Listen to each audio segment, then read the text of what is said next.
सखी हो दिलवा के बतिया बताई कैसे।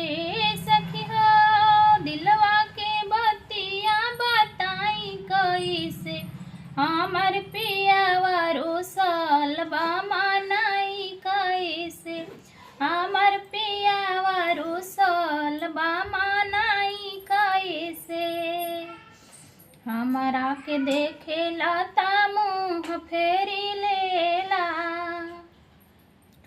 2 दिन से रूसल पियवा प्यार ना करेला। हमरा के देखेला ता मुँह फेरी लेला। 2 दिन से रूसल पियवा प्यार ना करेला। फूट गइल चूड़ी खाने काई कैसे। सखी हो फूट गइल चूड़ी खाने काई कैसे। हमर पियावा रुसल बा मनाई कैसे।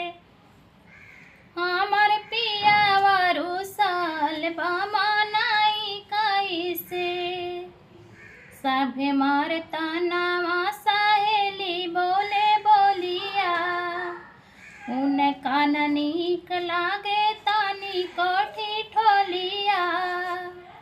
सभे मारता नावा सहेली बोले बोलिया।